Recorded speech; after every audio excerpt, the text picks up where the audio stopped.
इस मूवी में इसका शॉर्ट रिव्यू देने की कोशिश करूंगा दोस्तों। तो चलिए फिर स्टार्ट करते हैं। सन 1990 में कश्मीर में हुए हिंदुओं के नरसंहार को विवेक अग्निहोत्री ने झकझोरने वाले अंदाज में पर्दे पे उतार दिया है। फिल्म न केवल तथ्यों की रोशनी में बात करती है बल्कि कुछ सवाल भी खड़े कर देती है। पुरानी फाइलों में दबे सच कई बार विचलित भी कर देते हैं।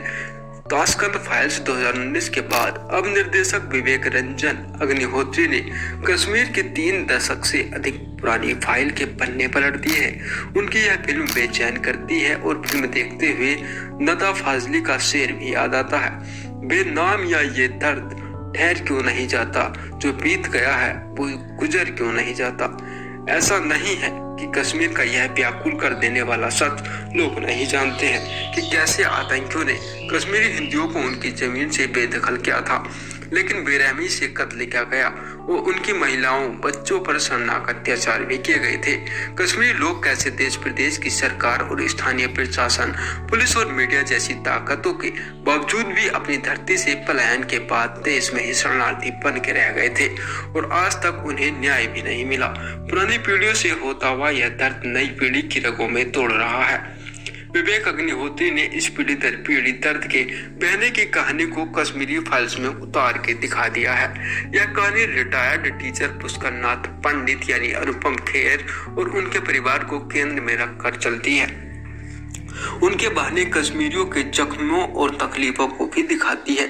जेएनयू दिल्ली में पढ़ने वाला उनका जवान पोता कृष्णा, जिसका नाम दर्शन कुमार, जब कश्मीर पहुंचता है तो पुष्कर नाथ के पुराने दोस्तों आईएएस ब्रह्मदत्त, मिथुन चक्रवर्ती और डीजीपी हरिनारायण पुनीत ईश्वर, डॉक्टर महेश कुमार, प्रकाश बेलावाड़ी और पत्रकार विष्णु राम अतुल श्रीवास्तव से मिलता है। वहां उसका सामना हकीकत से होता है। वह उस आतंकी फारूक मलिक बिट्टा चिन्मय मांडलेकर से भी रूबरू होता है, जो उसके परिवार समेत कश्मीर की बर्बादी का जिम्मेदार है। विश्वविद्यालय में कश्मीर को देश से अलग करने के नारे लगाने वाले कृष्णा को वहां सच्चाई पता लगती है और उसकी आंखों के आगे से पर्दे हटते हैं। विवेक अग्निहोत्री ने फिल्म में कश्मीर से जुड़े दुष्प्रचारों को अपनी फिल्म में लाने की कोशिश तो की है, लेकिन उसे लेकर ज्यादा मुखर नहीं हुए हैं। ताशकंद फाइल्स में जहां उनका फोकस पूर्व प्रधानमंत्री लाल बहादुर शास्त्री की रहस्यमय मृत्यु को लेकर हुई राजनीति पर था, वहीं कश्मीरी फाइल्स में वह राजनीति से अधिक वहां हुए हिंसक घटनाक्रम और कश्मीर को भारत से तोड़ने वाली षड्यंत्रकारी सोच पर फोकस भी करते हैं। फिल्म में दिखाई गई हिंसा कहीं कहीं हिला भी देती है। एक दृश्य में चावल की कोठी में छुपे पंडित के बेटे को जब आतंकी गोलियों से छलनी कर देता है तो उसके खून से सनी चावल बिखर जाते हैं। आतंकी पंडित की बहू से कहता है कि अगर वह इन चावलों को खाएगी तभी उसकी और परिवार के दूसरे लोगों की भी जान बच सकती है। वह चावल खाती है और एक दृश्य में आतंकी पुलिस की वर्दी में 24 कश्मीरी हिंदुओं को एक कतार में खड़ा करके गोलियों से भून देते हैं। छोटे बच्चे को भी नहीं बख्शते। वे कश्मीरी हिंदुओं और भारत का अपमान करने वाले नारे लगाते हैं। महिलाओं को हर तरह से अपमानित करते हुए पाशविक हिंसा है।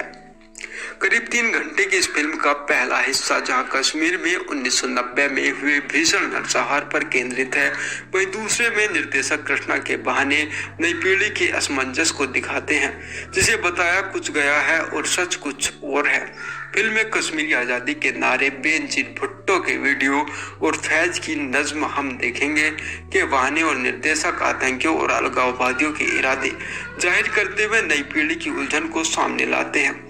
काली बिंदी लगाई हुई वामपंथी उदारवादी प्रोफेसर राधिका मेनन के रूप में पल्लवी जोशी यहाँ युवाओं को गुमराह करने वालों का प्रतिनिधित्व भी करती हैं।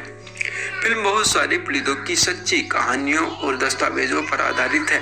कश्मीर फाइल्स बार बार फ्लैशबैक में जाती है और एक सीध में नहीं चलती। तथ्यों पर अत्यधिक जोर देने के कारण कहीं कहीं यह डॉक्यू ड्रामा की तरह भी लगती है, लेकिन आर्टिकल 370 से लेकर शरणार्थी कैंपों में कश्मीरियों की दुर्दशा और उस पर राजनेताओं की संवेदनहीनता को भी निर्देशक ने यहाँ उभारा है। कश्मीर फाइल्स ऐसी कई सारी बातें सामने लाती है जो लोगों को जाननी चाहिए। यह मनोरंजन का नहीं बल्कि संवेदना का सिनेमा है। फिल्म कश्मीरी हिंदुओं पर हुए अत्याचारों को लगातार उभारते हुए यह अंडरटोन सवाल लेकर चलती है कि इसका हिसाब कौन देगा और उन्हें न्याय कब मिलेगा। दर्शन कुमार और मिथुन चक्रवर्ती समेत कई कलाकारों ने फिल्म में अपना काम बखूबी किया है, लेकिन अनुपम खेर का अभिनय हाई पॉइंट है। पुष्करनाथ पंडित के रूप में अनुपम खेर ऐसे शख्स की पीड़ा को पर्दे पर उतारते हैं जो अपनी जमीन और घर से बेदखल होने के बाद पूरी जिंदगी फिर से वहां जाने का ख्वाब देखते हुए इस दुनिया से गुजर जाता है। कश्मीर भारत का सच है और इस सच के बहुत सारे सच हैं। बीते कई वर्षों में सब अपने अपने अंदाज में कश्मीर का सच कहते रहे हैं, लेकिन कश्मीर फाइल्स भी एक सच दिखाती है और उसे देखने भी जाना चाहिए।